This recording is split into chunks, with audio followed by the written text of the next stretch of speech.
یہ آنکھ کا فتنہ ایسا ہے کہ اس میں بڑے بڑے پارسا لوگ بھی اس میں مبتلا ہیں، ہو جاتے ہیں۔ ہر ایک شخص اپنے گریبان میں منہ ڈال کے دیکھ لے کہ میں آنکھ کا صحیح استعمال کر رہا ہوں، برا غلط کر رہا ہوں، تو نظر آئے گا کہ پتہ نہیں کس طرح، خاص طور سے جو آج کل یہ اسمارٹ فون کا سلسلہ شروع ہو گیا ہے، تو اس نے بے حیائی اور آنکھ کے غلط استعمال کا دروازہ چوپٹ کھول دیا۔ اچھا خاصا نمازی ہے، پرہیزگار ہے، صف اول میں نماز پڑھنے والا ہے، لیکن تنہائی میں بیٹھا ہے اور اپنی آنکھوں کو اللہ تعالی کی نافرمانی میں استعمال کر رہا ہے۔ کیا کتنی بڑی غداری، کتنی بڑی خیانت، کتنی بڑی نافرمانی۔ تو اس لیے میں یہ عرض کرتا ہوں کہ جس شخص کو یہ بھروسہ نہ ہو کہ وہ اپنے آپ کو محفوظ رکھ سکے گا اس فتنے سے، اس کے لیے ایسا فون استعمال کرنا جائز نہیں، جس کو یہ بھروسہ نہ ہو۔ اگر بھروسہ ہے تو بعض اوقات اس سے اچھے کام بھی لیے جا سکتے ہیں، لیکن پاؤں پھسلنے کا ہر وقت خطرہ، نگاہ کے پھسلنے کا ہر وقت خطرہ۔ لہذا بھائی کتنے دن کی زندگی ہے پتہ نہیں، کسی کو پتا ہے کہ کب اس کو موت آ جائے گی، تو اپنے اللہ تعالیٰ کی دی ہوئی اس نعمت کو کیوں داؤ پر لگاؤ، اس داؤ پر لگاؤ کہ اس کا غلط استعمال ہو گیا تو وہاں پکڑ ہو جائے گی اللہ تعالیٰ کی۔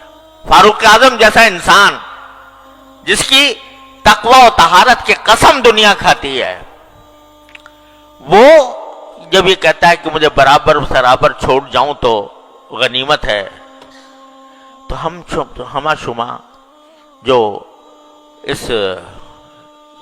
ان قسم کے فتنوں میں مبتلا ہو جاتے ہیں، ان کے دل میں خیال نہیں آتا، ان کے دل میں یہ خوف نہیں ہوتا کہ یہ جو ہم اللہ تعالیٰ کی نعمتوں کا غلط استعمال کر رہے ہیں، ایک دن اس کا حساب دینا ہوگا، ایک دن اللہ تعالیٰ کے سامنے حاضری ہوگی، اور ایک ایک نگاہ جو جس چیز پر ڈالی ہے اس کا حساب مجھے دینا ہوگا۔ تو اللہ تبارک و تعالیٰ اپنے فضل اور بھائی دیکھو، یہی وہ چیز ہے کہ جو انسان سے محنت، مشقت اور اپنے نفس پر زبردستی چاہتی ہے، زبردستی۔ بہت عرصے تک میں بیان کرتا رہا ہوں، یا ایھا الذین آمنوا اتقوا اللہ وجاہدوا فی سبیلہ، کہ تقوی کا راستہ یہ ہے کہ اللہ کے راستے میں محنت کرو۔ کیا محنت کرو؟ کہ نفس کسی طرف بلا رہا ہے، مچل رہا ہے، گناہ کی خواہش دل میں پیدا ہو رہی ہے، اور تم اس خواہش کو زبردستی کر کے دباؤ، یہ ہے مجاہدہ۔ اور اس مجاہدے کے ثمرات یہ ہوتے ہیں، حضرت تھانوی رحمۃ اللہ فرماتے ہیں کہ جتنا انسان اپنے نفس کو، نفسانی خواہشات کو روکتا ہے اللہ کے لیے، اتنا ہی اللہ تعالیٰ سے قرب بڑھتا ہے۔ وَأَمَّا مَنْ خَافَ مَقَامَ رَبِّهِ وَنَهَى النَّفْسَ عَنِ الْهَوَىٰ فَإِنَّ الْجَنَّةَ هِيَ الْمَأْوَىٰ، جو اپنی خواہشات کو اللہ کے لیے روکتا ہے، دل تو مچل رہا ہے، بہت بے شک مچل رہا ہے، نفس بھی آمادہ کر رہا ہے، شیطان بھی آمادہ کر رہا ہے، لیکن مجھے یہ اللہ تعالیٰ کے سامنے جواب دینا ہے، اپنی ایک ایک نظر کا جواب دینا ہے۔ اس کا احساس کر کے جب آدمی اپنے اوپر زبردستی کرتا ہے تو اللہ تبارک و تعالیٰ کے ہاں اس کی درجات میں ترقی ہوتی ہے، تعلق میں اضافہ ہوتا ہے، اللہ تعالیٰ کی محبت اس کے دل میں پیدا ہوتی ہے، اللہ تعالیٰ اس سے محبت فرماتے ہیں۔ تو میرے بھائیوں اور بہنوں، اللہ تبارک و تعالیٰ کی نعمتوں کا پہلے تو احساس کرو، کثرت سے سوچا کرو کیا کیا نعمت مجھے ملی ہوئی ہے، اور اس نعمت کو صحیح استعمال کرنے کے لیے اپنے نفس کو زبردستی، اپنے نفس پر زبردستی کرو، اور اس کی نافرمانی میں استعمال کرنے سے اپنے آپ پر زبردستی کر کے بچاؤ۔ کیا قیامت آ جائے گی؟